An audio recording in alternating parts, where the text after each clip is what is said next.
பார்க்கலான்னா, already நீங்கள் பார்த்துருப்பீங்க WhatsApp. பாடத்தினுடைய தலைப்பு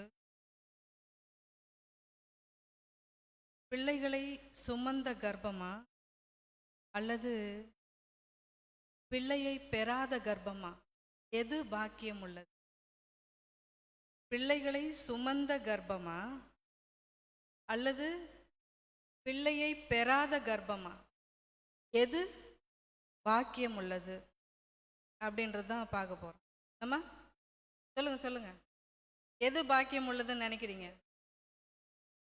பிள்ளைகள் சுமந்த கர்ப்பம் தான் பாக்கியம் உள்ளது அப்படின்னு அம்மா சொல்ல. உங்களுக்கு மாற்று கருத்து ஏதாவது இருக்கா? ஆமா,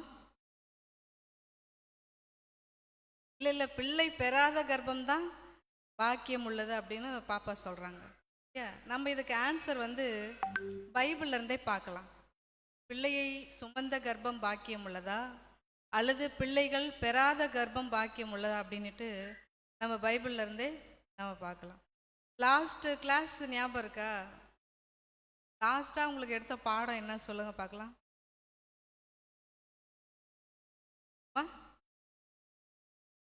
வெரி குட். கிறிஸ்தவ பெண்ணை விழித்திடு தானே? கிறிஸ்தவ பெண்ணை விழித்திடு. அதில் ஸ்திரீகள் சபையில் வசனத்தை போதிக்கலாமா அப்படின்ற கான்செப்டில் நம்ம ரைட். Very good. இது கூட நல்ல டாபிக் தான்.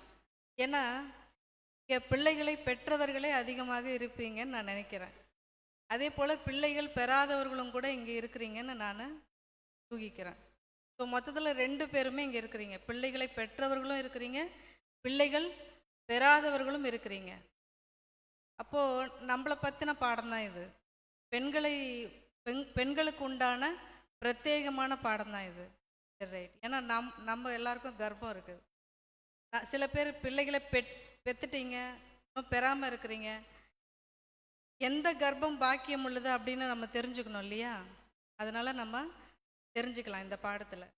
ஃபர்ஸ்ட் ஆஃப் ஆல், பைபிள் என்பது தேவன் எழுதிய புத்தகம். இது ஏதோ ஒரு சாராருக்கு மட்டும் சார்ந்த புத்தகம் கிடையாது. பைபிள் என்பது ஏதோ கிறிஸ்தவர்கள் மட்டும் படிக்கக்கூடிய புத்தகம் கிடையாது. பைபிள் என்பது உலக மக்கள் அனைவருக்காகவுமே எழுதப்பட்ட புத்தகம். இதை நாங்கள் அடிக்கடி சொல்கிறோம். உலக மக்கள் அனைவருக்காகவும் எழுதப்பட்டது. ஏன்னா இந்த புத்தகத்தில் தான் இந்த இயற்கை எப்படி உண்டாக்கப்பட்டது, இந்த சிருஷ்டி எப்படி உண்டாக்கப்பட்டது என்கிற வரலாறு இதில் இருக்கு. இப்போ நமக்கு எப்படி சொல்கிறேன்னா, இப்போ நமக்கு பூமி எந்த வடிவத்தில் இருக்கு? பூமி எந்த வடிவத்திலமா இருக்கு? உருண்டையா இருக்கு அப்படின்னு சொல்லிட்டீங்க. பூமி உருண்டையா இருக்கு அப்படின்னு சொன்னது முதல்ல சயின்ஸா பைபிளா? ஆமா, பைபிள். Very good. இப்போ இது எல்லாருக்குமே தெரிஞ்ச ஒரு விஷயம்தான். பூமி உருண்டையாக இருக்கிறது தெரிஞ்ச ஒரு விஷயம்தான். ரைட். இப்போ நான் கேட்குறேன், இப்போ இந்த யூனிவர்ஸ் எந்த ஷேப்பில் இருக்கு சொல்லுங்க. நான் கேட்குறது பூமியை கேட்கல, மொத்த யூனிவர்ஸுமே. புரியுதாங்க நான் கேட்குறது? இப்போ நம்ம பூமி அந்தரத்தில் தொங்கிட்டு இருக்கு. பூமி அந்தரத்தில் தொங்கிட்டு இருக்கு. இப்போ நம்ம அந்தரத்தில் இருக்கிறோம். ஃபுல்லாக ஸ்பேஸ் தான். ஃபுல்லாக நமக்கு பின்னாடி என்ன இருக்குங்க? ஃபுல்லாக வெற்றிடம். அந்த வெற்றிடத்தில் நிறைய நட்சத்திரங்கள் இருக்குது, கிரகங்கள் இருக்குது, எத்தனையோ விஷயங்கள் இந்த பூமியில், பூமிக்கு மேலே இந்த ஸ்பேஸில் என்ன பண்ணிட்டு இருக்குது? சுற்றி கொண்டு இருக்கிறது. ரைட். பூமி என்ன வடிவத்தில் இருக்குன்னு கேட்ட உடனே உருண்டைன்னு சொல்லிட்டீங்க. ரைட். மொத்த யூனிவர்ஸுமே எந்த வடிவத்தில் இருக்கு? யாராவது சொல்ல முடியுமா?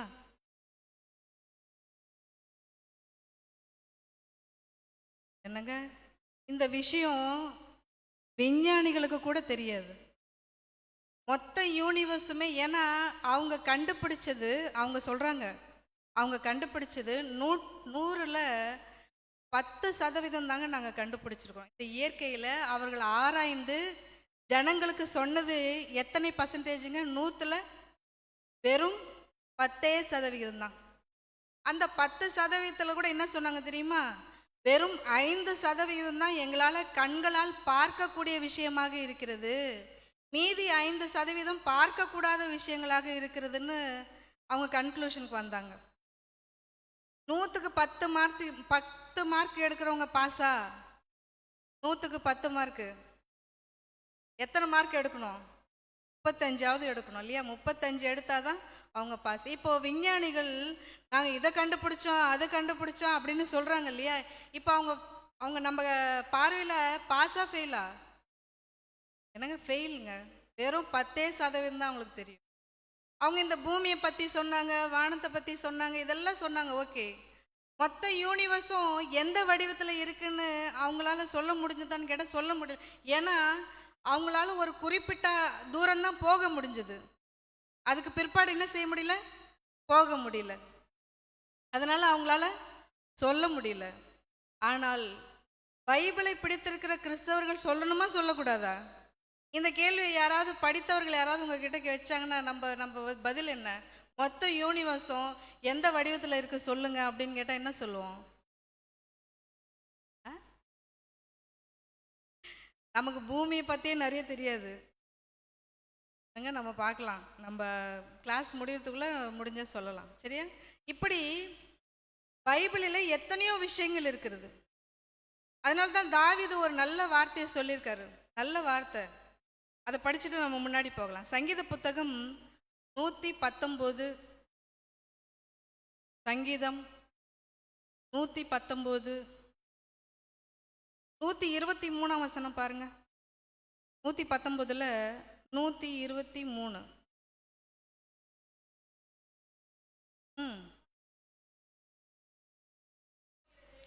என்ன சொன்னாருங்க? இதோ உம்முடைய ரட்சிப்புக்கும் உம்முடைய நீதியின் வார்த்தைக்கும் நான் காத்திருக்கிறதுனால என்னுடைய கண்கள் பூத்து போகிறது. இந்த பூத்து போகிறதுன்ற வார்த்தையை நம்ம அடிக்கடி எங்கே கேட்போங்க? சினிமா பாடல்களில் கேட்பாங்க. சினிமா பாட்டில், சினிமா டைலாக்ல இருக்கும் இல்லையா? உன்னுடைய வருகைக்காக என்னுடைய கண்கள் என்ன அது பூத்து போகுது. இல்லை, உன்னை நினச்சி நான் என்ன செய்கிறேன்? பூத்து போகிறேன் இல்லையா? என் கண்ணு உன்னுடைய வருகைக்காக என்னுடைய கண்ணு பார்த்து அந்த வழி மேல் விழி வைத்து என்னுடைய கண்கள் பூத்து போகுது அப்படின்ட்டு இந்த வார்த்தைகளை இன்னைக்கு இப்படி தான் பயன்படுத்துவாங்க. ஆனால் தாவீது எதற்காக பூத்து போகிறதாம் அவருடைய கண்கள்? உம்முடைய நீதியின்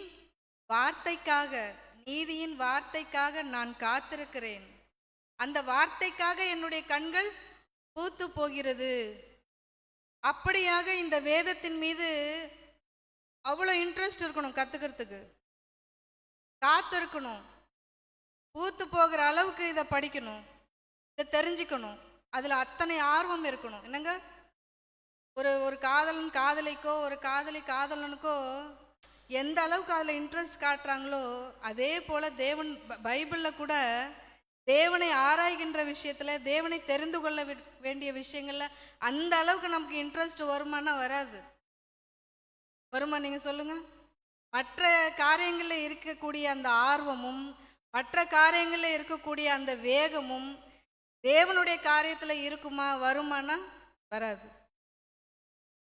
ஸோ தேவனுடைய வார்த்தையை நாம் நிறைய கற்றுக்கணும். சரியாங்க? ரைட் நம்ம பாடத்துக்குள்ளே போகலாம். பிள்ளைகளை சுமந்த கர்ப்பமா பிள்ளையை பெறாத கர்ப்பமா எது பாக்கியம் உள்ளது? இந்த தலைப்பை ஏன் கொண்டு வந்தோம் அப்படின்னு சொன்னால், இந்த 2 வார்த்தையுமே பைபிளில் இருக்கு. இந்த 2 வார்த்தைகளுமே பைபிளில் இருக்கு. பிள்ளையை சுமந்த கர்ப்பம் பாக்கியம் உள்ளது என்ற வார்த்தையும் பைபிளில் இருக்கு. பிள்ளையை பெறாத கர்ப்பமும் கூட பாக்கியம் உள்ளது என்ற வார்த்தையும் கூட பைபிளில் இருக்கு. அந்த பிள்ளையை பெறாத கர்ப்பம் பாக்கியம் உள்ளது என்று சொன்னது யாருங்க? என்று சொன்னது யாரு தெரியுமா? இயேசு கிறிஸ்து. சாட்சாத்து இயேசு கிறிஸ்துவே அந்த வார்த்தையை சொன்னார். என்னன்னு? பிள்ளையை பெறாத கர்ப்பம் பாக்கியம் உள்ளது என்று சாட்சாத்து இயேசு கிறிஸ்துவானவரே சொன்னார். ரைட். அந்த பிள்ளையை சுமந்த கர்ப்பம் பாக்கியம் உள்ளதுன்னு யார் சொன்னது தெரியுமா? ஒரு சாமானிய ஸ்திரீ, உங்களை போன்ற என்னை போன்ற ஒரு சாமானிய ஸ்திரீ இயேசுவானவரை பார்த்து சொன்னாள். என்னன்னு? இதோ உம்மை சுமந்த கர்ப்பம் பாக்கியம் உள்ளது. மொத்தத்தில் பிள்ளையை சுமந்த கர்ப்பம் பாக்கியம் உள்ளது என்று ஒரு சாமானிய ஸ்திரீ சொன்னாங்க. அப்போ ரெண்டு வார்த்தையுமே பைபிளில் இருக்கு. பிள்ளையை சுமந்த கர்ப்பம் பாக்கியம் உள்ளதுன்னும் பைபிளில் இருக்கு, பிள்ளையை பெறாத கர்ப்பமும் கூட பாக்கியம் உள்ளது என்ற வார்த்தையும் கூட பைபிளில் இருக்கு. இதை நம்ம பார்க்கலாம். ஏன்னா ரெண்டுமே பாக்கியம் உள்ளது தானே, அப்புறம் ஏன் இந்த டாபிக்கு அப்படின்னு நம்ம கொண்டு வரலாம். ஏன்னா இன்றைக்கு பெறுகின்றவர்களே அதிகம் பேர் இருக்காங்க, பிள்ளைகளை பெறுகின்றவர்களே அதிகம் பேர், பெறாதவர்கள் கொஞ்சம் பேர் சொற்பமாக இருக்கிறாங்க. இப்போ இவர்கள் இருவருடைய வார்த்தைகளில் எது உண்மை என்று நாம் பார்க்க போகிறோம். என்னங்க இதுக்குள்ளே இருக்கிற சாராம்சம் என்ன, இதில் தேவன் நமக்கு சொல்ல வருவது என்ன அப்படின்ற விஷயங்களை நம்ம இதில் பார்க்க போகிறோம். இதில் முதலாவது இயேசுவானவர் சொன்ன வார்த்தைக்குள்ளே நம்ம போய் பார்க்கலாம். இயேசுவானவர் சொன்ன சந்தர்ப்பம் என்ன, அங்கே எப்படியாக அவர் சொன்னார் என்ற விஷயங்களை, அவர் சொன்ன அந்த விஷயத்துக்குள்ளே நம்ம போகலாம். லூக்கா சுவிசேஷம் 23ஆம் அதிகாரம், லூக்கா சுவிசேஷம் 23ஆம் அதிகாரம் 27ஆம் வசனம் பாருங்க. ம் ம் ம் இது எந்த இடங்க? இயேசுவானவர் சிலுவையை சுமந்து கொண்டு போகின்ற அந்த நேரம், திரள் கூட்டமான ஜனங்களும் அவருக்காக புலம்பி அழுகிற ஸ்திரீகளும் அவருக்கு பின் சென்றார்கள். மொத்தத்தில் நிறைய லேடிஸ், நிறைய ஸ்திரீகள் இயேசுவானவர் அப்படியாக சிலுவையை சுமந்து கொண்டு போகும்போது பக்கத்தில் நின்று என்ன செய்கிறாங்க? ஒரே அழுகிறாங்க இல்லையா? அழுகிறாங்க. அப்படி அழுகிறவங்களை பார்த்து இயேசுவானவர் என்ன சொன்னார் பாருங்க. இயேசு அவர்கள் முகமாய் திரும்பி, எருசலேமின் குமாரத்திகளே, நீங்கள் எனக்காக அழாமல் உங்களுக்காகவும் உங்கள் பிள்ளைகளுக்காகவும் அழுங்கள் என்று சொன்னார்.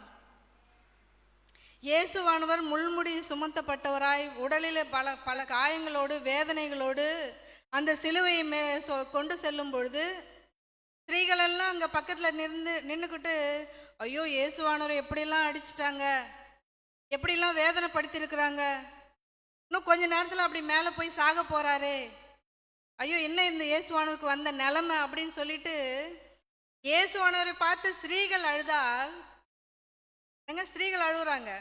ஆனால் அந்த வேதனை பட்டு கொண்டிருக்கிற இயேசுவானவர் என்ன சொன்னாருங்க? அப்போ எனக்காக நீங்கள் எவ்வளோ ஃபீல் பண்ணுறீங்க, நீங்கள் ரொம்ப நல்லவங்க அப்படிலாம் அப்படிலாம் சொல்லலை. என்ன சொன்னாருமா? அம்மா நீங்கள் ஏம்மா எனக்காக அழுகுறீங்க கேட்டாரா இல்லையா?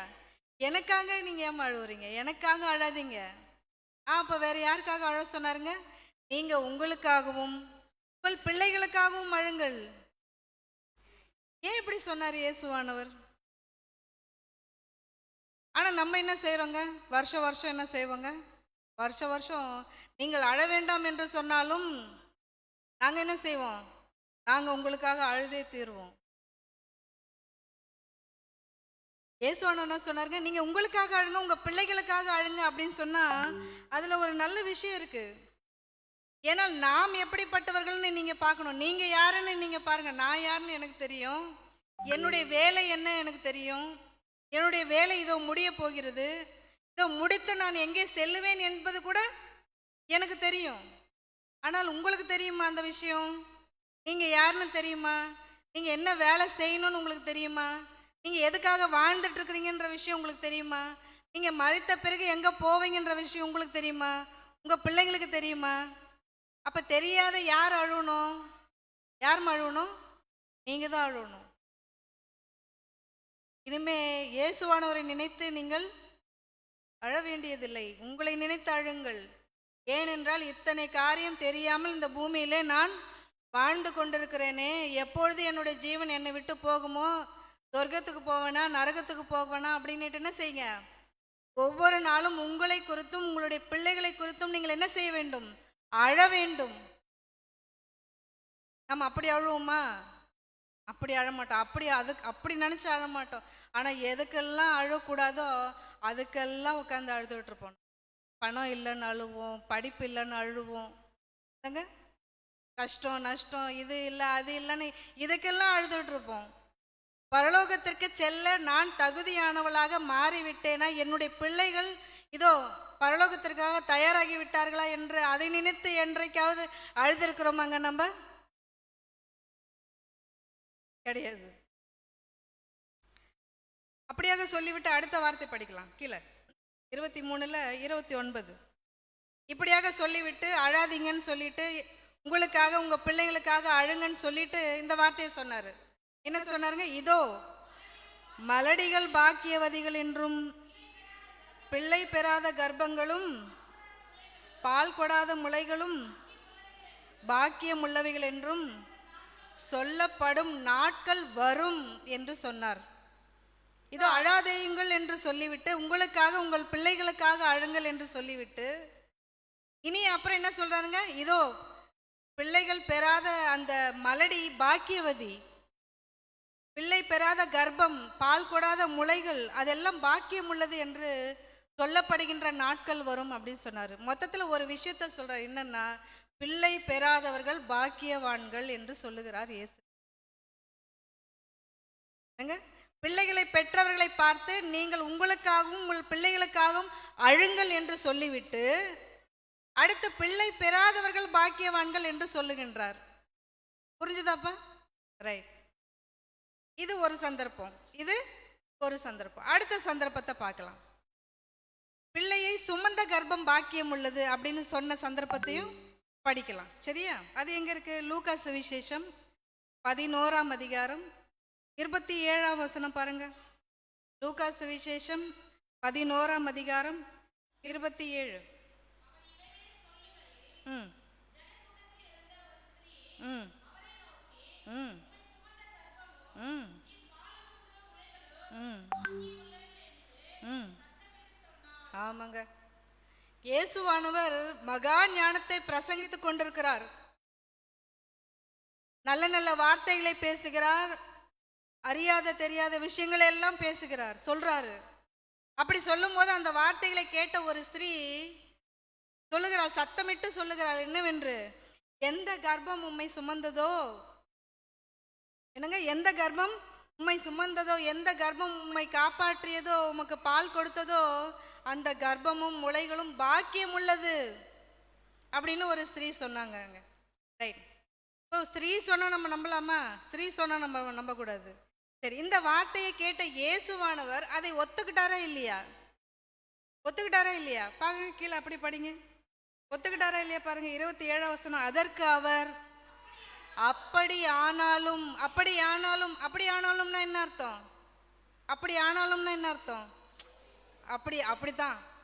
அப்படி ஆனாலும்னா அது உண்மைதான் அப்படின்னு அர்த்தம். அது உண்மைதான்.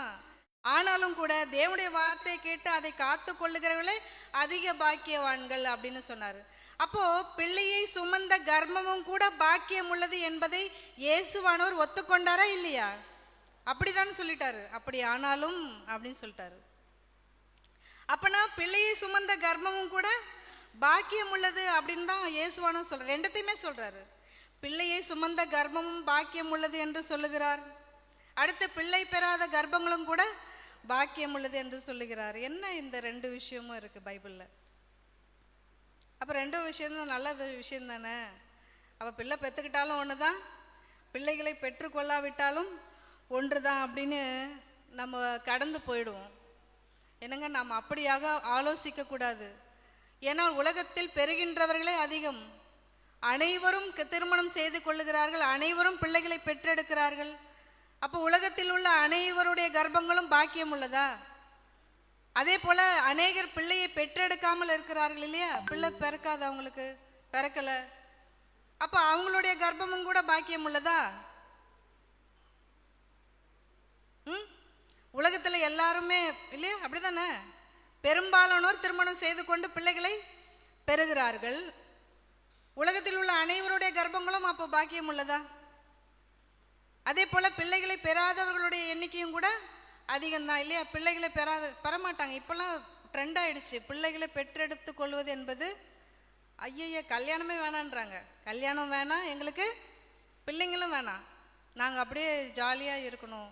இன்னைக்கு பார்க்குற அந்த வீடியோஸ்லாம் பாருங்க, கல்யாணம் பண்ணுக்கிறது வேண்டாவான், அப்புறம் பிள்ளைங்களும் கூட எங்களுக்கு வேணாம், அதை பெற்று வளர்த்து யாருங்க இதுக்கெல்லாம் மாரடிக்கிறது, அதனால எங்களுக்கு வேணாம். ஸோ பிள்ளைங்களை பெறாதவங்களும் இருக்கிறாங்க. அப்போ அவங்களுடைய கர்ப்பமும் பாக்கியம் உள்ளதா? அப்படின்னா கிடையாதுங்க. ஆனால் பைபிளில் சொல்லப்பட்ட வார்த்தை உண்மை. பைபிளில் சொல்லப்பட்ட வார்த்தை, ஏன்னா பைபிளில் பொய்களுக்கு இடம் கிடையாது இல்லையா? பைபிள் என்றாலே உண்மை, சத்தியம். அப்போ பைபிளில் இயேசுவானவர் சொன்ன வார்த்தையும் சத்தியம்தான். அதே போல் அந்த ஸ்திரீ, சாமானிய ஸ்திரீ சொன்ன அந்த வார்த்தையும் கூட உண்மைதான். ஆனால் பெறுகின்ற எல்லாருடைய கர்ப்பமும் பாக்கியம் உள்ளது அல்ல. அதே போல பெறாதவர்கள் எல்லாருடைய கர்ப்பங்களும் பாக்கியம் உள்ளது அல்ல. பெற்ற கர்ப்பம் பாக்கியம் உள்ளது என்று சொன்னார் இல்லையா? அப்போ அப்படின்னா எப்பொழுது அது பாக்கியம்னு பார்க்கணும், ஏன் அது பாக்கியம்னு பார்க்கணும். என்னங்க, அந்த சாமானிய ஸ்திரீ ஏதோ ரோட்ல போறவங்கள பார்த்து அந்த வார்த்தையை சொல்லலை இல்லையா? அப்படியே சொன்னாங்க. ரோட்ல போற ஒரு அம்மாவை பார்த்து, அம்மா உன்னோட கர்ப்பம் பாக்கியம் உள்ளது அப்படின்னு சொல்ல, இயேசுவானவரை பெற்ற தாயை பார்த்து சொன்னால் அந்த வார்த்தையை. கரெக்டா? இயேசுவானவரை பெற்ற. அதே போல இயேசுவானவரும் கூட எல்லா பிள்ளை பெறாத எல்லாரையும் பார்த்து சொன்ன வார்த்தையில, பிள்ளை பெறாத எல்லாரையும் பார்த்து சொன்ன வார்த்தை அல்ல. ஒருவேளை பிள்ளை இல்லாது இருந்தால் எப்பொழுது அந்த கர்ப்பம் பாக்கியம் உள்ளதாக மாறும், ஏன் அது பாக்கியம் உள்ளதாக மாறும் என்று அதற்குள்ளே போய் ஆராய வேண்டுமே தவிர, பெற்றெடுக்கிற எல்லா கர்ப்பமும் பாக்கியம் உள்ளது அல்ல, அதே போல பெறாத எல்லா கர்ப்பமும் கூட பாக்கியம் உள்ளது அல்ல. ஏன், எப்பொழுது என்ற அந்த கொஸ்டினை நம்ம வைக்கணும். புரியுதாங்க? எப்பொழுது பாக்கியம் உள்ளதாக மாறும், எப்பொழுது, அதே போல பிள்ளை பெறவில்லை என்றாலும் எப்பொழுது பாக்கியம் உள்ளதாக மாறும். இந்த ரெண்டு விஷயத்தையும் நம்ம ஆராய்ச்சி எடுக்க போறோம். சரியாங்க? ஏன்னா எல்லாரையும் பார்த்து சொல்றது கிடையாது. ரைட்? நம்ம போலாம். நம்ம ஃபர்ஸ்ட் நம்ம என்ன தெரிஞ்சுக்கலாம்னா, பிள்ளைகள் முதலாவது யார் கொடுப்பது என்று பார்க்கலாம். பிள்ளைகள் முதலாவது யார் கொடுப்பது? சங்கீத புத்தகம் 127, சங்கீதம் 127 4ஆம் வசனம் பாருங்க. சங்கீதம் 127 4ஆம் வசனம்.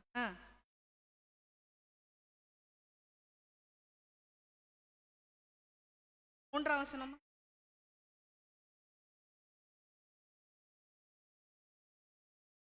இதோ பிள்ளைகள் கர்த்தரால் வரும் சுதந்திரம், கர்ப்பத்தின் கனி அவரால் கிடைக்கும் பலன். அப்படின்னா என்ன அர்த்தங்க? பிள்ளைகள் கர்த்தரால் கொடுக்கப்படுகிறார்கள் உங்களுக்கு. அது அப்படியே வர்றது கிடையாது. திருமணம் ஆன உடனே என்னங்க, புருஷனாலேயோ அல்லது நீங்க போறீங்களே, இப்போ நிறைய பேர் பிள்ளை இல்லைன்னா எங்கே போவாங்க? ஹாஸ்பிட்டல் போவாங்க, ஃபெர்டிலிட்டி சென்டர் போவாங்க, எங்கெங்கேயோ சுற்றுவாங்க பிள்ளைகளை பெற்றெடுத்து கொள்வதற்காக. அங்கே போனாலும் சரி, புருஷனிடத்துல போனாலும் சரி, எப்படி போனாலும் நமக்கு என்னதுங்க, இப்படி நினைக்கிற பட்சத்தில் நமக்கு பிள்ளைகள் வராது. யார் கொடுக்க வேண்டும்? இதோ பிள்ளைகள் கர்த்தரால் வரும் சுதந்திரம், கர்ப்பத்தின் கனி அவரால் கிடைக்கும் பலன். கிஃப்ட். பலன் என்னங்க? கிஃப்ட் யார் கொடுக்கணுங்க? கிஃப்டை பிடுங்க முடியுமா? கொடுக்கணுமா? கிஃப்டை பிடிக்க முடியுமா? கிஃப்டை அவர் கொடுக்கணும். அவர் நினைக்கணும் உங்களுக்கு கிஃப்ட் கொடுக்கணும்னு. யார் நினைக்கணுங்க? தேவன் நினைக்கணும். அப்போ மொத்தத்தில் பிள்ளைகள் யாரால் வருவார்கள்? கர்த்தரால் வருவார்கள். அதனால்தான் ஏவாள் காயினை பெற்று என்ன சொன்னாங்க? காயினை பெற்ற பிறகு என்ன சொன்னாங்க?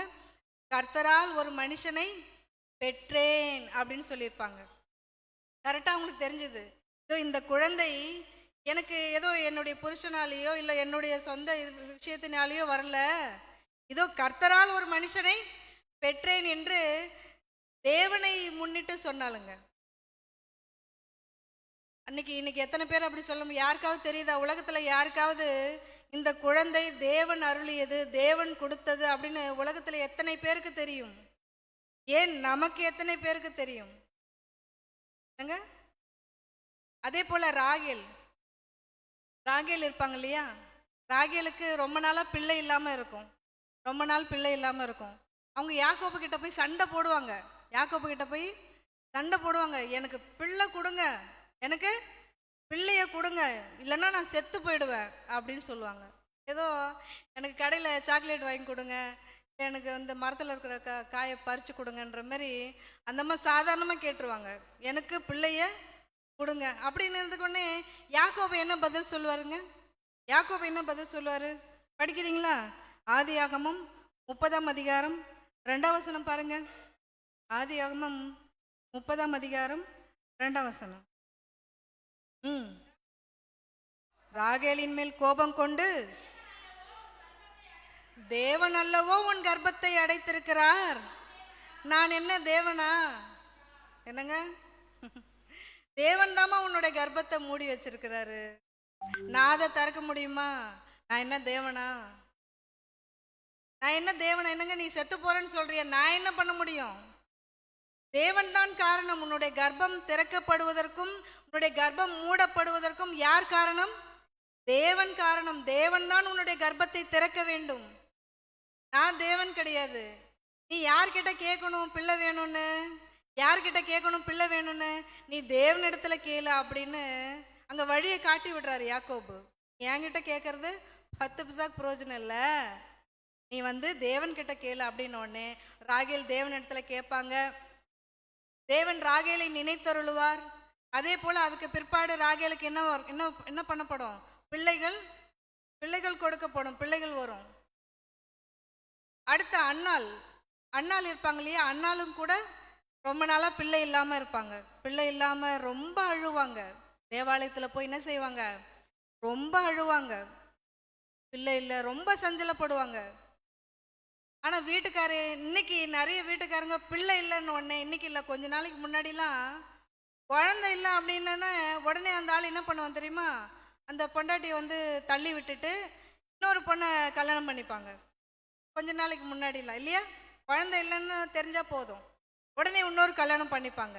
ஆனா அண்ணாளுடைய கணவர் அப்படி கிடையாது. எல்கானா அண்ணாளுடைய கணவர் என்ன செய்தாருங்க? என்ன சொன்னாருங்க? ஏன் அழுற? ஏன் நீ கஷ்டப்படுற? அழாத, உனக்கு பிள்ளைன்னாலாம் என்ன?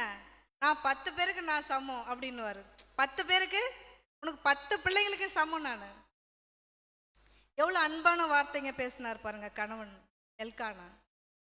பிள்ளை இல்லைன்னு குத்தி காட்டாம, நீ பிள்ளை இல்லை மலடி, நீ வேணாம் எனக்கு, நான் வேற யாருன்னா கல்யாணம் பண்ணிக்கிறேன் அப்படின்னு சொல்லாம எவ்வளவு தேற்றுகின்ற வார்த்தையை சொன்னாரோ பாருங்க. உனக்கு 10 பிள்ளைகளுக்கு நான் சமானம், நான் இருக்கேன், உனக்கு ஏன் கவலைப்படுற அப்படின்னு அவரும் கூட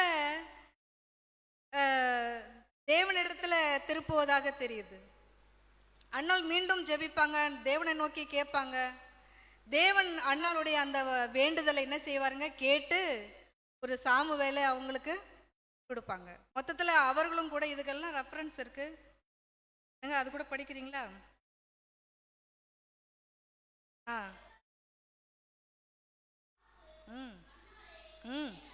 ஏன் அழுகிறாய்? ஏன் சாப்பிடாம இருக்கிற? ஏன் சஞ்சலப்படுற?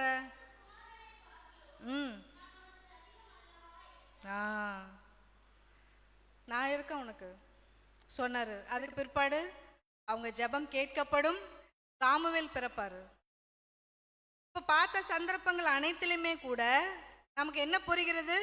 கர்ப்பத்தை மூடுவதும் கர்ப்பத்தை திறப்பதும் யாருமா? தேவன். தேவன் நினைக்க வேண்டும், உங்களுக்கு பிள்ளைகள் வேண்டும், உங்களுக்கு பிள்ளைகள் கொடுக்கணும் அப்படின்னு தேவன் நினைக்கணும். உங்க கர்ப்பத்தை அவர் திறக்கணும். தேவன் நினைக்காத பட்சத்துல ஒருவருக்கு பிள்ளைகள் வராது. நீங்க எந்த ஃபெர்டிலிட்டி சென்டர் போனாலும், நீங்க எங்க ட்ரீட்மெண்ட்டுக்கு போனாலும் தேவன் நினைக்க வேண்டும் உங்களுக்கு பிள்ளை கொடுக்கணும்னு. அவர் கொடுக்க கூடாதுன்னு நினைச்சிட்டா அது கிடைக்கவே கிடைக்காது. நீங்க என்ன முயற்சி செய்தாலும் சரி. புரிஞ்சுதா?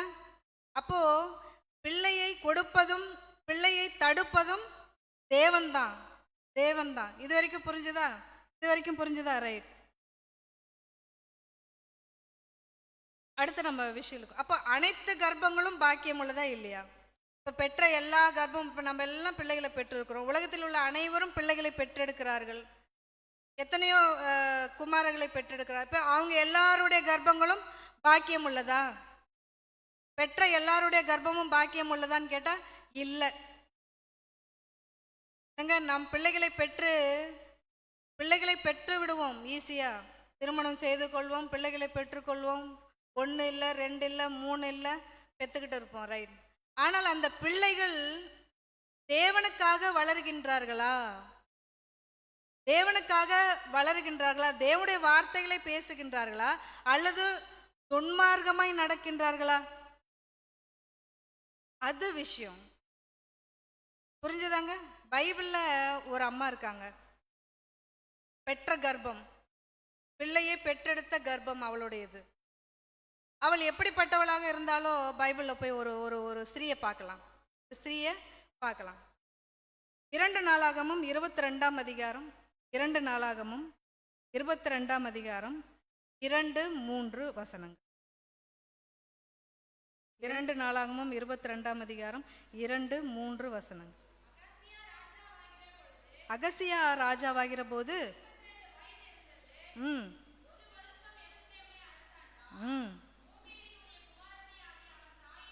ஒம்ரியின் குமாரத்தியாகி அவன் தாயின் பேர் அத்தாலியால்.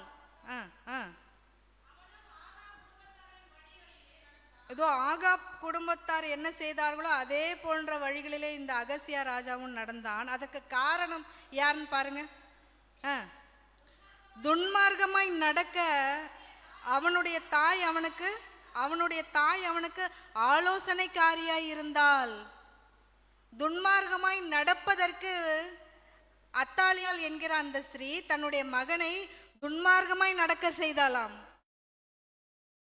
தேவனுடைய பாதையிலே நடக்க வைக்க வேண்டிய அந்த ஸ்திரீ, அதனுங்க பிள்ளையை பெற்று தேவனுக்காக வளர்க்க வேண்டிய அந்த தாய், தேவனுடைய வார்த்தைகளை பேச வைக்க வேண்டிய அந்த தாய், அகசியாவை அவங்க எப்படி வளர்த்துருக்கணும்?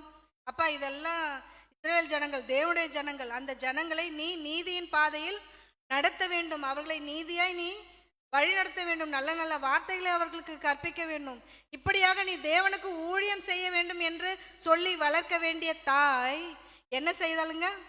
இதோ ஆகாப் குடும்பத்தார் நடந்தது போலவே துன்மார்க்கமாய் நடப்பதற்கு சொல்லி கொடுத்தாலாம் அத்தாலியால்.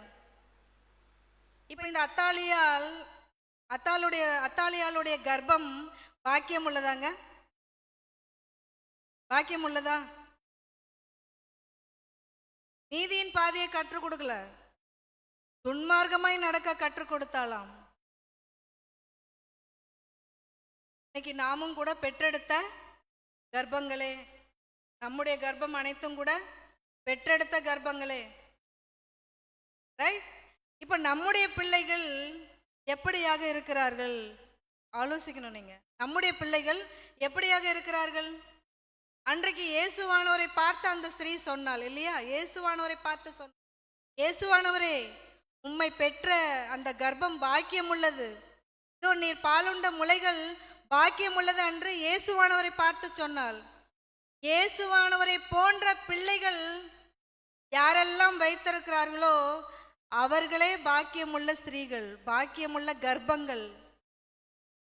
இயேசுவானவரை போன்ற பிள்ளைகளை என்னங்க புரிஞ்சுதாங்க? எல்லா கர்ப்பங்களும் பாக்கியம் உள்ளது அல்ல, எல்லாருடைய கர்ப்பம் பாக்கியம் உள்ளது அல்ல. நாம் அனைவரும் பிள்ளைகளை பெற்றிருந்தாலும் நம்முடைய கர்ப்பம் பாக்கியம் உள்ளது அல்ல. எப்பொழுது பாக்கியம் உள்ளதாக மாறும் தெரியுமா? நம்முடைய பிள்ளைகளை தேவனுக்காக வளர்த்து நீதியின் பாதையில அவங்களை நடத்தி தேவனுக்காக அவங்க எழும்பி நிற்பாங்க பாருங்க. ஊர்ல இருக்கிற ஜனங்கள்லாம் பார்ப்பாங்க, பார்த்து என்ன சொல்லணும்? நம்முடைய பிள்ளைகளை பார்த்து என்ன சொல்லணுங்க? ஆஹா, என்ன அருமையா தேவனுடைய வார்த்தையை சொல்றான், எவ்வளவு அழகா தேவனுடைய விஷயங்களை வேலையை செய்யறான், தேவனுடைய வார்த்தைகளை பேசுறான். நல்ல பையன்பா. யாருப்பா இந்த பையனை பெத்தது? யார் இந்த பையனை பெத்தது அப்படின்னு கேட்கணும் நம்மளை பார்த்து. அப்படி கேட்பாங்களா? அப்படி கேட்பாங்களா? இல்ல இந்த தர்தலைய பெத்த அம்மா யாரு அப்படி கேட்பாங்களா? எப்படி கேட்பாங்க? நான் நிறைய முறை நானே நிறைய பேர் திட்டி இருக்கிறேன். எப்படின்னா, நான் ரோட்டில் வண்டி ஓட்டிட்டு போவேன். நான் போகும்போது பார்த்தா சறுக்குன்னு ஒருத்தன் வந்து நம்மளை இடிக்கிற மாதிரி வந்துட்டு போவான். எல்லா வண்டியும் முண்டி அடிச்சுட்டு அந்த தலையும் அவங்க பண்ணுற ட்ரெஸ்ஸும் புள்ளிங்கன்றாங்க. அவங்கள கேட்டால் என்ன சொல்கிறாங்க? புள்ளிங்கோ. அவங்க தலை ஃபுல்லாக கலரு. பார்த்தா ரோட்டையே ஒரு அமக்கலை படுத்திட்டு போவாங்க. அந்த ரோட்டில் அப்படியே நெளிஞ்சு எல்லாரையும் பயன்படுத்திக்கிட்டு ஹார்ன் அடிச்சுக்கிட்டு பயன்படுத்திட்டு போவாங்க. இப்போ நானே திட்டிருக்கேன், என்னன்னு எங்கேயா பெற்று இந்த மாதிரி ரோட்டில் விட்டுருவாங்க போல இருக்கு, எங்கேயாவது போய் யாரையாவது 4 பேரை சாகடி அப்படி சொல்லி ரோட்டில் விட்டுருவாங்க போல இருக்கு. அவங்க அம்மா அப்பாலாம் என்ன பார்க்குறாங்களா இல்லையா? நம்ம சொல்கிறோமா இல்லையா? நம்ம சொல்லுவோமா இல்லையா? கர்ப்பம் பாக்கியம் உள்ளதுதான். எப்பொழுது பாக்கியம் உள்ளது என்றால், அந்த பிள்ளைகளை நாம் தேவனுக்காக வளர்த்தெடுக்கும் போதுதான் அந்த கர்ப்பம் பாக்கியம் உள்ளது. அப்படி இல்லை என்றால், அப்படி இல்லாத பட்சத்தில், நம்முடைய பிள்ளைகள் தேவனுடைய பாதையில் இல்லாத பட்சத்தில், தேவனுடைய விஷயங்களில் அவர்கள் இல்லாத பட்சத்தில் நம்முடைய கர்ப்பம் பாக்கியம் உள்ளதாங்க? இல்லை என்று திட்டவட்டமாக நீங்கள் தெரிந்து கொள்ளலாம். சரியாங்க? இல்ல. ரைட். புதிய ஏற்பாட்டில் ஒரு ஆள் இருக்காங்க. அம்மா மாதிரி அத்தாலியால பார்த்தோம். அடுத்து புதிய ஏற்பாட்டில் ஒரு ஆள் இருக்காங்க. யார் தெரியுமா? யாருமா? யாராவது கெஸ் பண்ண முடியுமா? புதிய ஏற்பாட்டில் ஏரோதியாள்.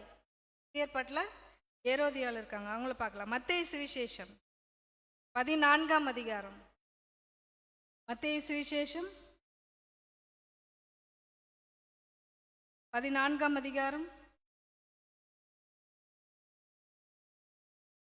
மத்தேயு சுவிசேஷம் 14ஆம் அதிகாரம் 2 படிக்கலாங்க. ம் ம்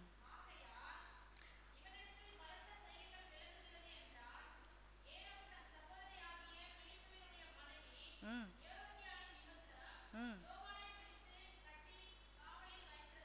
ம் ம் ம் ம் ம் ம் ம்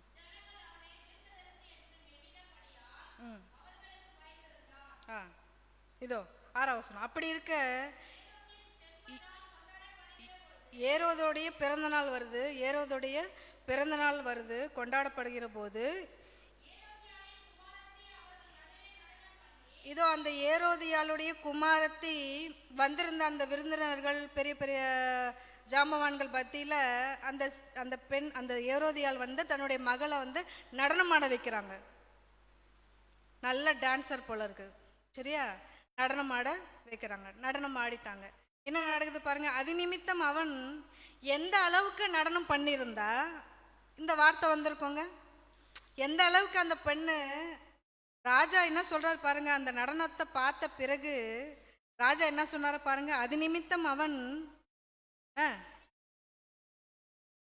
நீ எதை கேட்டாலும் தருவேன் என்று அவளுக்கு ஆணையிட்டு வாக்கு கொடுத்தான். அப்பா இப்ப எவ்வளவு பெரிய டான்ஸ் பாருங்க அங்க இல்ல?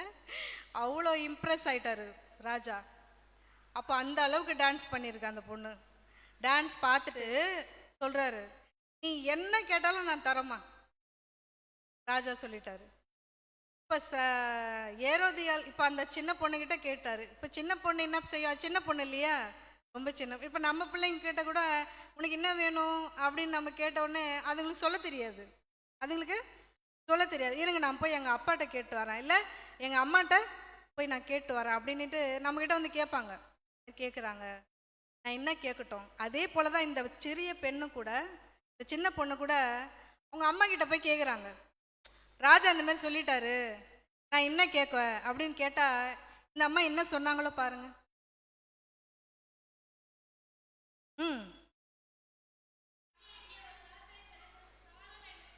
அப்படி என்ன கேட்டாங்கம்மா? யோவான் ஸ்நானகனுடைய தலையை வெட்டி ஒரு ஒரு தட்டில் கொண்டு வந்து கொடுக்க சொல்லுமா. ஏரோதியாள் தன்னுடைய மகளுக்கு என்ன கற்பித்தாளுங்க? யோவான் தீர்க்கதரிசி இல்லையாங்க? தீர்க்கதரிசி, ஒரு மிகப்பெரிய ஆள்.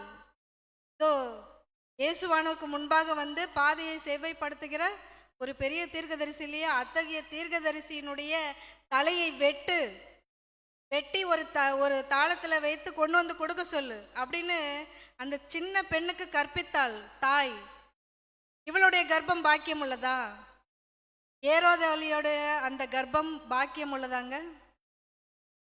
என்ன கற்பித்தாளுங்க அந்த சின்ன பெண்ணுக்கு? என்ன கேட்டிருக்கணுங்க? எதை கேட்டிருக்கணும்? என்னங்க எதனா கேட்டிருக்கலாம், தேடுற பொருள் இல்லை அந்த மாதிரி கேட்க, அப்படி தானே நம்ம கேட்க சொல்லுவோம். சாக்லேட் கேளு, இல்லை ஏதோ விளையாடுற பொருள். ஆனால் இந்த அம்மா என்ன கேட்க சொல்ற, தலையை கேளு, தலையை வெட்டி தட்டில் கொண்டு வந்து வை.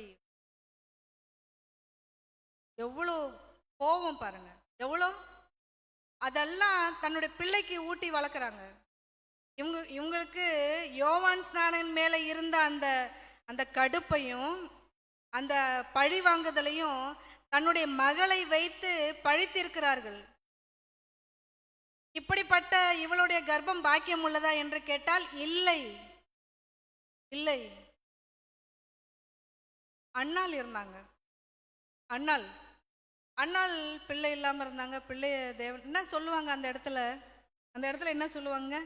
தேவனே எனக்கு ஒரு பிள்ளையை கொடுங்க, எனக்கு ஒரு பிள்ளையை கொடுங்க. அது பால் மறந்த உடனே நான் எங்கே கொண்டு வந்து விட்டுறேன்? தேவாலயத்தில் கொண்டு வந்து விட்டுறேன் அப்படின்னு சொல்லுவாங்க அண்ணாள். அதே மாதிரி எப்பொழுது சாமுவேல் பால் மறந்தாரோ சொன்ன வார்த்தையின்படி அந்த தாய் அண்ணாள் என்ன செய்வாங்க? தேவாலயத்தில் கொண்டு வந்து தன்னுடைய மகனை விடுவாங்க. எத்தனை பேரால் செய்ய முடியும் இந்த விஷயத்த? எத்தனை தாய்மார்களால தன்னுடைய மகனை தேவனுக்காக கொடுக்க முடியும்? அதுவும் பால் மறந்த அந்த சிறு குழந்தையை எத்தனை தாய்மார்கள் செய்ய முடியும்? அண்ணாளுடைய கர்ப்பம் பாக்கியம் உள்ளது. அண்ணாளுடைய கர்ப்பம் பாக்கியம் உள்ளது. நீங்களும் கூட, நாமும் கூட, நாம் பெற்ற பிள்ளைகளை தேவனுக்காக வளர்த்து தேவனுக்காக அவர்களை சமர்ப்பிக்கும் பொழுது நம்முடைய கர்ப்பமும் கூட பாக்கியம் உள்ளதாக மாறும். ஆனால் செய்வோமாங்க? காலைல எழுந்த உடனே என்ன செய்வீங்க? காலைல எழுந்த உடனே படி உட்காந்து படி. சரி, படிக்கலாம். அப்புறம் ஸ்கூலுக்கு போ, அங்கேயும் படி. திரும்ப சாயந்தரம் வீட்டுக்கு வரும். வீட்டுக்கு வந்தோடனே என்ன செய்யணும்? படி. அப்புறம் டியூஷன் போனால் அங்கேயும் படி. திரும்ப வீட்டுக்கு வருவான். வீட்டுக்கு வந்த மாதிரி நிம்மதியாக விடுவீங்களான்னா விட மாட்டீங்க. என்ன படித்த சொல்லு அப்படின்னு நீங்கள் மொத்தத்தில் உங்கள் கவனம் ஃபுல்லாக இப்போ எதில் இருக்குங்க? படி. படிக்க வச்சுட்டீங்க. படிக்க வைக்க வேணாம்னு சொல்லுங்க. நான் படிக்க வைக்க வேணாம்னு சொல்ல. அப்போ படிக்கக்கூடாதா அப்படின்னு கேட்க போறீங்க. நான் படிக்க வைக்கணும் வேணாம்னு சொல்ல. வெறும் இந்த கல்வியே கற்றுக் கொடுத்தால் அவன் நாளைக்கு என்னவாக மாறுவான்? இந்த உலக ஞானத்தையே கற்றுக் கொடுத்தால் உலக ஞானம் எப்படிப்பட்டது என்று நீங்கள் தெரிந்து கொள்ளலாம். அதை எழுதியிருக்கார் பைபிள்ல. உலகம் ஞானம் எப்படிப்பட்டது? பைபிள் ஒரு முறை போய் பார்க்குறீங்களா? உலக ஞானம் என்னவாக மாற்றும் ஒரு மனிதனை பார்க்குறீங்களா பைபிள்ல? கொரிந்தியருக்கு எழுதின முதலாம் நிருபம். கொரிந்தியருக்கு எழுதின முதலாம் நிருபம் சொல்லுங்க. 1ஆம் அதிகாரம் 20ஆம் வசனம். ஞானி எங்கே? வேத பாரகன் எங்கே? இப்பிரபஞ்சத்தின் தர்க்க சாஸ்திரி எங்கே? இவ்வுலகத்தின் ஞானத்தை தேவன் பைத்தியமாக்கவில்லையா? இவ்வுலகத்தின் ஞானத்தை தேவன் பைத்தியமாக்கவில்லையா? அப்பா 1 கொரிந்தியர் 1ஆம் அதிகாரம் 20ஆம் வசனம்ப்பா. இவ்வுலகத்தின் ஞானத்தை தேவன் பைத்தியமாக்கினார். உலகத்தின் ஞானம் நம்ம படிக்கிற எல்லாமே சரி, படிப்பு, உலக படிப்பு அனைத்தும் உலகத்தின் ஞானம். இந்த உலகத்தின் ஞானம் ஒரு மனிதனை ஞானவானாக மாற்றாது, பைத்தியக்காரனாக மாற்றும். ஆமாவா இல்லையா சொல்லுங்க? இன்னைக்கு கொள்ளை அடிக்கிறவன் படித்தவன் தான். இன்னைக்கு கொள்ளை அடிக்கிறவன் படித்தவன், திருட்டுத்தனம் பண்ணுறவன் படித்தவன், உங்கள் செயினை கழுத்தில் இருக்கிற செயினை அறுத்துட்டு போகிறான் பாருங்க ரோட்டில், அவன் ஒரு படித்தவன். ஏடிஎம் மிஷினை எப்படி திறந்து கொள்ளடிக்கணும், அவனும் ஒரு படித்தவன் தான் இல்லையா? எப்படி திருட்டுத்தனம் பண்ணணும், எப்படி கொள்ளை அடிக்கணும், எப்படி ஊழல் செய்யணும், இதெல்லாம் செய்கிறவர்கள் மெஜாரிட்டியாக யாருன்னா படித்தவர்கள். நம்ம லட்சக்கணக்கில் கொட்டி நம்ம பிள்ளைகளை படிக்க வச்சு நல்லா வளர்த்து கண்ணும் கருத்துமா அவங்கள வளர்த்து படிக்க வச்சு நாளைக்கு வயதான பிறகு உங்களை எங்கே கொண்டு போய் சேர்க்குறான் அவன்? உங்களை வீட்டில் வச்சு பார்க்கணுன்னு அவன் யோசிப்பது கிடையாது. என்ன தேடுவான் தெரியுமா? முதியோர் இல்லம் எங்கே இருக்குன்னு தேடிக்கிட்டு இருக்கிறாங்க அநேக பிள்ளைகள். முதியோர் இல்லங்களை தேடுகிறார்கள். இன்னைக்கு முதியோர் இல்லம் பெருகி போக காரணம் யாருப்பா?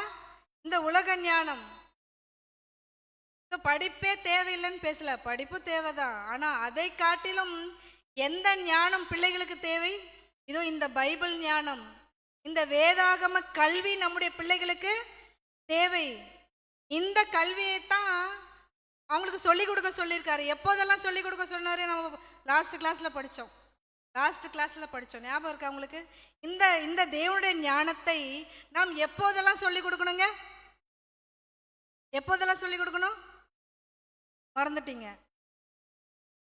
மறந்துட்டீங்களா? சரி, உபாகமம் 6ஆம் அதிகாரம் திரும்ப படிக்கலாம். உபாகமம்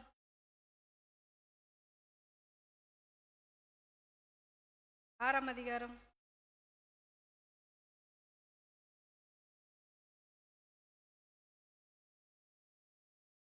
6ஆம் வசனம். உபாகமம் 6ஆம் அதிகாரம் 6ஆம் வசனம். இன்று நான் உனக்கு கட்டளையிடுகிற என் வார்த்தைகள், இந்த வார்த்தைகள் உன் இருதயத்தில் இருக்க கடவது. நீ அவைகளை உன் பிள்ளைகளுக்கு கருத்தாய் போதிக்க வேண்டும். எந்த வார்த்தைகளை போதிக்க வேண்டுங்க? சயின்ஸா, சோஷியலா, மேக்ஸா? நாம எதை கருத்தா போதிப்போம்? உட்கார வச்சு, அவங்கள பக்கத்தில் உட்கார வச்சு, ஒரு பெரம்பு ஒன்று கையில் வச்சுக்கிட்டு. செய்கிறீங்களா இல்லையா? சொல்லுங்க. அவங்களே செய்கிறாங்க. அவங்கள பக்கத்தில் உட்கார வச்சுக்கிட்டு அவ்வளோ பொறுப்பா, அவ்வளோ கருத்தா உட்கார வச்சுட்டு பெரம்ப வச்சுட்டு படின்னு இந்த பைபிள் கல்வியை சொல்லி கொடுப்பது கிடையாது. பொறுப்பாக உட்கார வச்சு உலக கல்வியை ஏற்றுவீங்க மண்டையில், படின்னு. ஆனால் தேவன் இந்த என்னுடைய வார்த்தைகளை நீ அவர்களுக்கு கருத்தாய் போதிக்க வேண்டும். எப்பொழுதெல்லாம் போதிக்கணும்? நீ வீட்டில் உட்கார்ந்திருக்கிற போதும், வழியில் நடக்கிற பொழுதும், படுத்து கொள்ளுகிற பொழுதும், எழுந்திருக்கிற போதும் அவைகளை குறித்து பேசி. எவைகளை குறித்து? இந்த தேவனுடைய வார்த்தைகளை நம்முடைய பிள்ளைகளுக்கு கற்றுக் கொடுக்க வேண்டும். வழியில் நடக்கும் போதும், படுக்கும் போதும், எழுந்திருக்கிற போதும், மொத்தத்தில் 24 மணி நேரமும் நம்முடைய பிள்ளைகளிடத்துல இதை குறித்து பேச வேண்டுமா? உங்களுக்கு புரிஞ்சுதாங்க? இப்படியாக அவர்களை நீதியின் பாதையில நடத்தி தேவனுக்காக யாரெல்லாம் வளர்த்து எடுக்கிறார்களோ அவர்களுடைய கர்ப்பங்களே பாக்கியமுள்ள கர்ப்பங்கள். அப்படியாக இல்லாமல் துன்மார்க்கமாய் நடக்கிறார்கள், சர்ச்சுக்கே வர்றதில்ல, தேவனுடைய வார்த்தைக்கே இல்லை, தேவனுடைய வார்த்தையே இல்லை. இன்றைக்கு எத்தனையோ போதகர்களுடைய பிள்ளைகளே நாத்திகவாதிகளாக மாறுகிறார்கள். தெரியுமா உங்களுக்கு?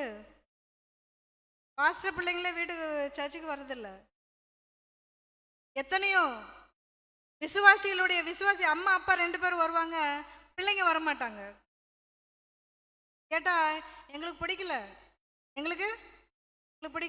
எங்களுக்கு வேண்டாம், கடவுள் இருக்காரா அப்படின்னு கேட்பாங்க. உங்களை பார்த்து என்ன கேட்பாங்க? கடவுள் இருக்காரா? இப்படியாக கேட்கிறான் என்றால் காரணம் யாருங்க? கடவுள் இருக்கிறாரா, கடவுள் எனக்கு என்ன செஞ்சாரு அப்படின்னு கேட்கிறானா, அதுக்கு காரணம் யாரு? முதல் காரணம் யாரு? தாய் தகப்பன். இப்படிப்பட்ட பிள்ளைகள் ஒருவேளை இருந்தால் அவளுடைய கர்ப்பங்கள் பாக்கியம் உள்ளது அல்ல. ரைட். பிள்ளை பெற்றவர்களுடைய விஷயம் புரிஞ்சுதா? பிள்ளை பெற்ற கர்ப்பங்களுடைய விஷயம் புரிஞ்சுதா? அடுத்து போலாமா? பிள்ளை பெறாத கர்ப்பம் பாக்கியம் உள்ளதுன்னு சொன்னார் இல்லையா இயேசுவானவர்? சத்தம் போடக்கூடாது, முடிஞ்சிச்சு, அவ்வளவுதான். பிள்ளை பெறாத கர்ப்பம் பாக்கியம் உள்ளதுன்னு சொன்னார் இல்லையா இயேசுவானவர்? அந்த விஷயத்துக்குள்ள நம்ம போலாம். ஏன்னா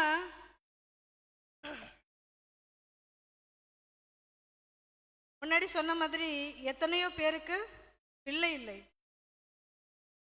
அநேக கிறிஸ்தவத்துக்குள்ள வந்த பிறகும் தேவனிடத்துல ஜெபித்தும் கூட நிறைய பேருக்கு பிள்ளை இல்லாம இருக்கிறாங்க.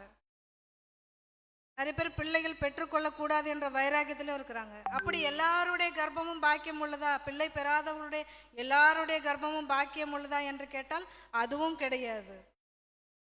நீங்கள் சரீர ரீதியாக பிள்ளைகளை பெற்றெடுக்காமல் போகலாம், தப்பு கிடையாது. என்னங்க, நமக்கு விஷயம் என்னன்னா, ஒவ்வொரு மனிதனுக்குமே பிள்ளை இருக்கணும், பிள்ளை இல்லை அப்படின்றது முக்கியம் இல்லை.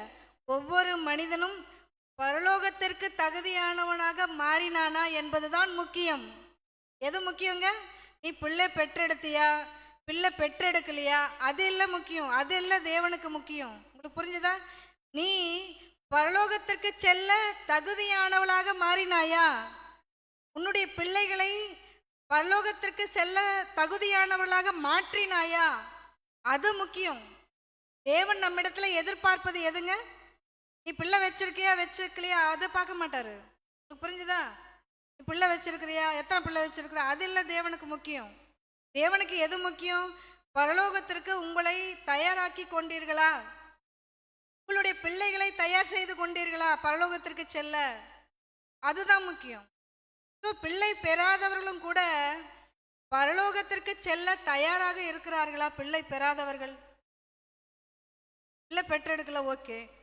சரீர ரீதியா நீங்க பிள்ளைகளை பெற்றெடுக்கல, ஆவிக்குரிய ரீதியில் நீங்கள் பிள்ளைகளை பெற்றெடுக்கணுமா இல்லையா?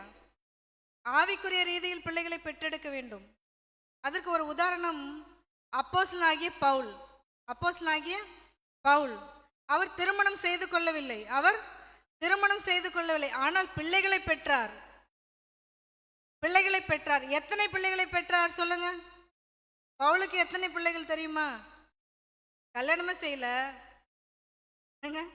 கல்யாணம் செய்து கொள்ளல, ஆனால் பவுலானவர் பிள்ளைகளை பெற்றாராம். எப்படி பிள்ளைகளை பெற்றார் படிக்கிறீங்களா பைபிள்ல? பாருங்க. கொரிந்தியருக்கு எழுதின முதலாம் நிருபம் 4ஆம் அதிகாரம். கொரிந்தியருக்கு எழுதின முதலாம் நிருபம் 4ஆம் அதிகாரம் 15ஆம் வசனம்.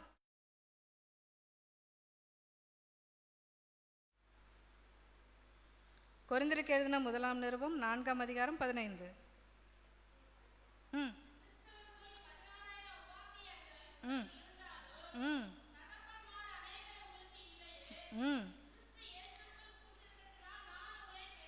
ஆஹா.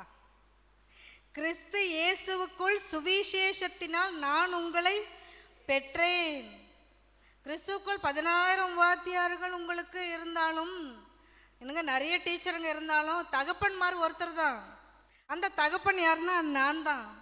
நான் உங்களை எப்படி பெற்றேன்னா, இதோ உங்களுக்கு சுவிசேஷத்தை அறிவித்து, கிறிஸ்துவுக்குள் சுவிசேஷத்தினால் நான் உங்களை பெற்றேன்.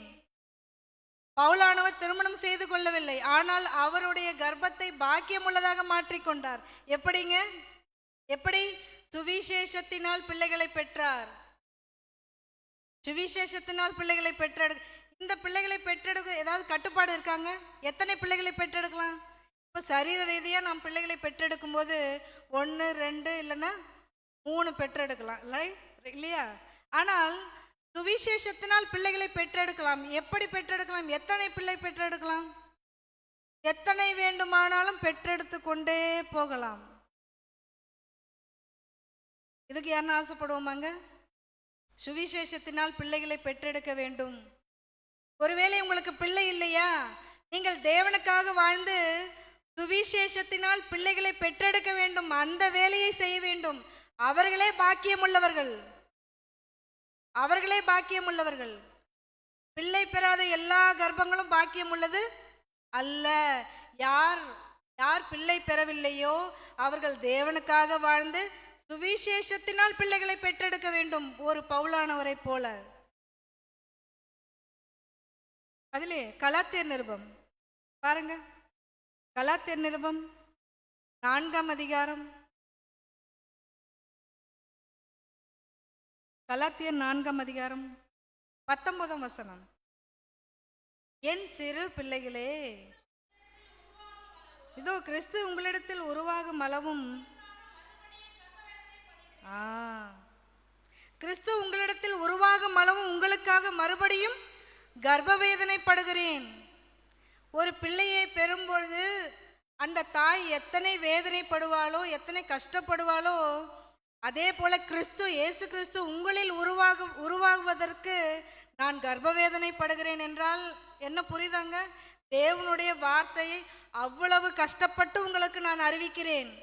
அப்படியாக அறிவித்து கிறிஸ்து உங்களுக்குள் உருவாக வேண்டும். அப்படி உருவாகி உங்களை தேவனுக்கான பிள்ளைகளாக நான் பெற்றெடுக்க வேண்டும். ஆவிக்குரிய ரீதியில் பிள்ளைகளை பெற்றெடுப்பது.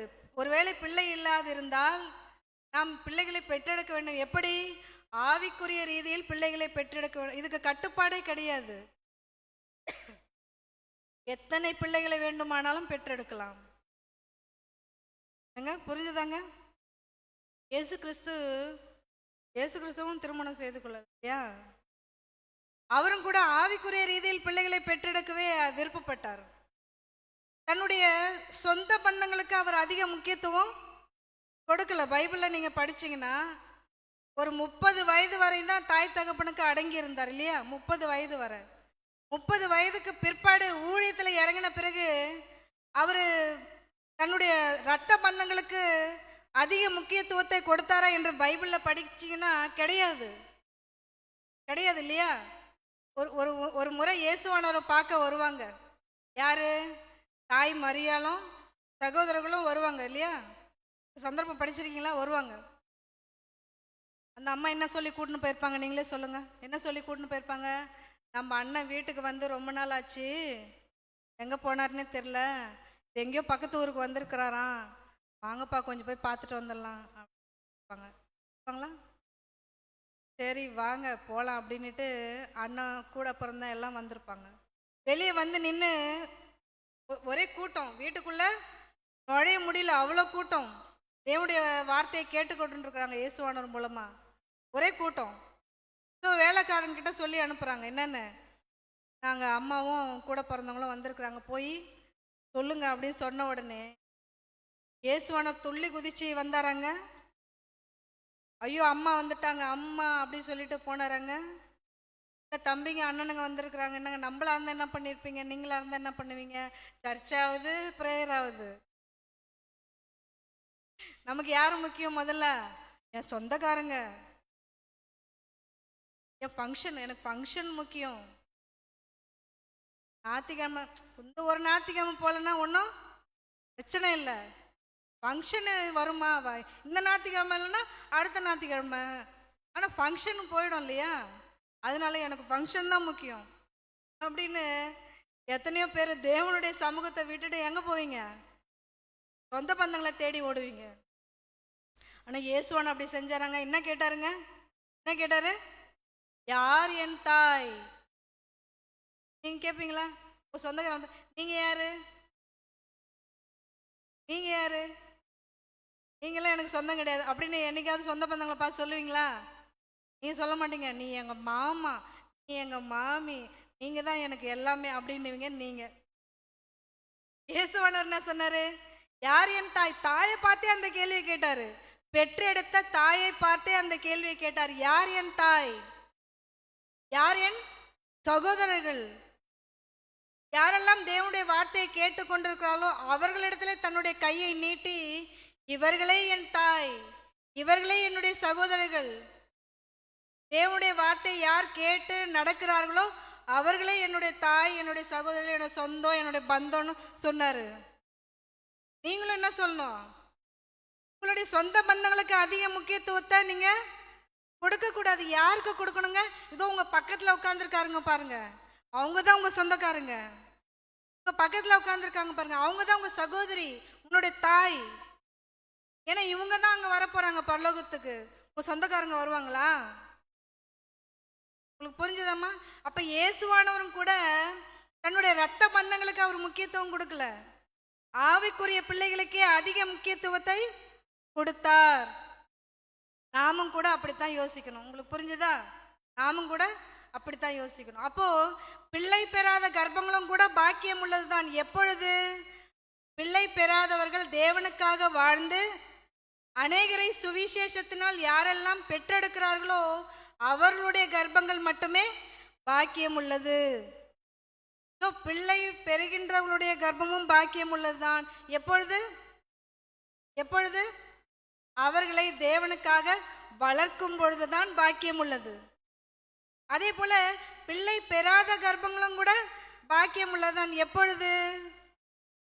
எப்பொழுது? அவர்கள் தேவனுக்காக வாழ்ந்து அநேகரை இந்த தேவனுடைய வார்த்தையினால் யாரெல்லாம் நடத்துகிறார்களோ அப்பொழுதுதான் அவர்களுடைய கர்ப்பங்களும் கூட பாக்கியம் உள்ளதாக மாறும். இரண்டு வசனமும் சத்தியம்தான். பாடத்தில் எதனா சந்தேகம் இருக்கா?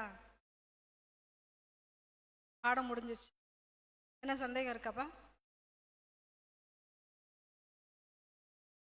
டவுட் எதுவும் இல்லை. டவுட் எதுனா இருந்தால் கேளுங்க. கிளியரா?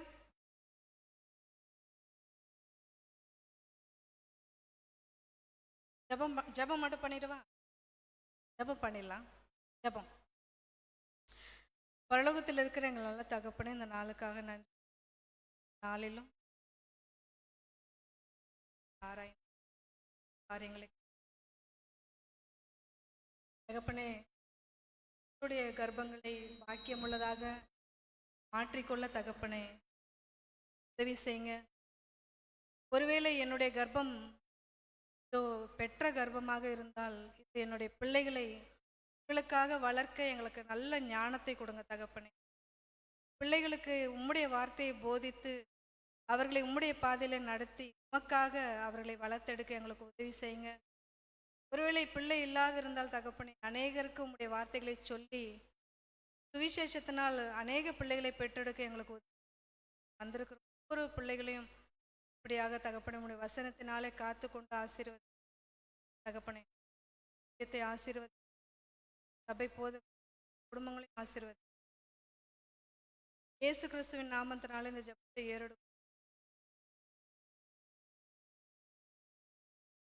ஹலோ ஹலோ ஹலோ ஹலோ ஒரு சின்ன ஒரு கஷ்டமாக எடுத்துகிட்டு வரீங்களா? ஒன்றும் இல்லை. நான் முதல் முறையாக பாண்டிச்சேரியில் 3 நாள் மீட்டிங் நடத்தோம். அது பாஸ்டர் எனக்கு தெரியும். பாண்டிச்சேரியில் முதல் முறையாக நம்மளுக்கு ஆரம்பத்தில் நாங்கள் ஆரம்பிக்கும் போது அறிமுகமான அருமையான ஊழியக்காரர் அவர்கள் மத்தியிலிருந்து நாங்கள் இந்த மீட்டிங்குடைய தொடக்கத்தை நாங்கள் ஆரம்பிக்க இருக்கிறோம். இது உண்மையான நிஜமான விஷயம். இது வரைக்கும் நாங்கள் நோட்டீஸு ஸ்டார்ட் பண்ணலை. ஏன்னா 1.5 மாதம் இருக்குது இன்னும்.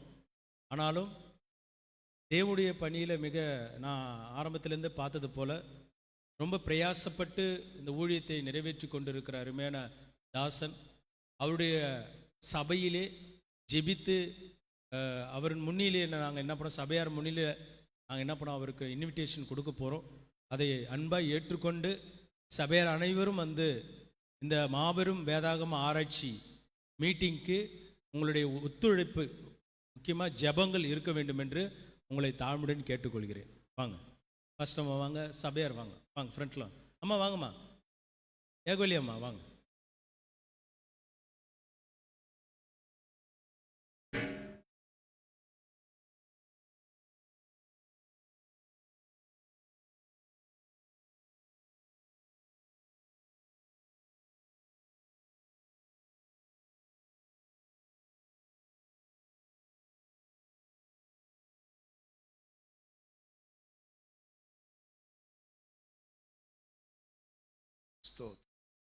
முடிச்சது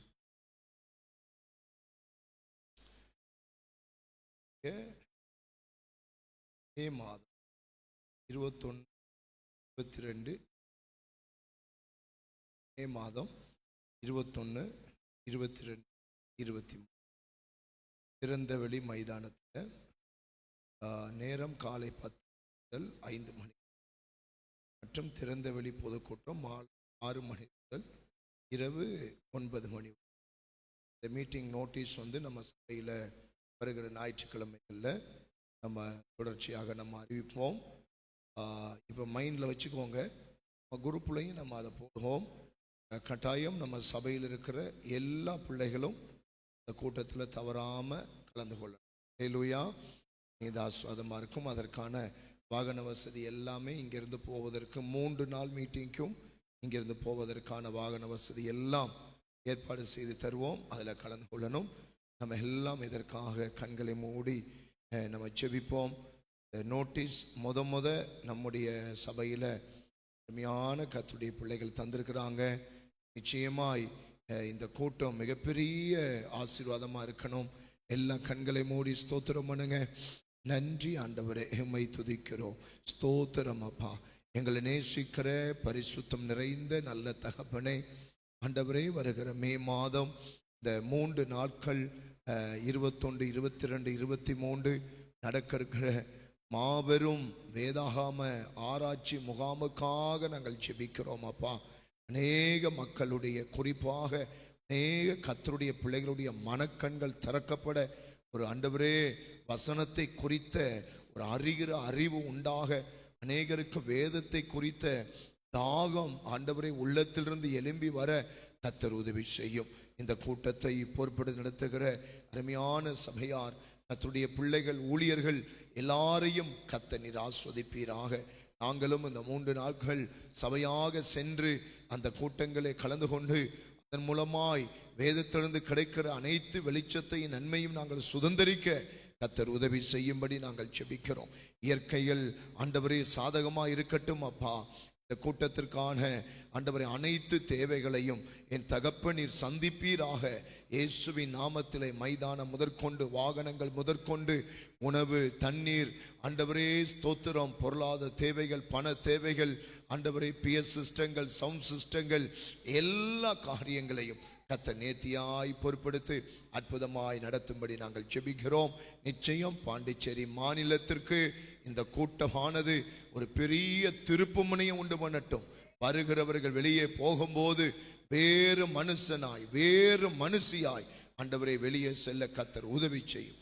ஆஸ்வதி இயேசுவின் நாமத்தில் பிதாவே, ஆமென். கடைசியாக பாசமா ஜெபம்.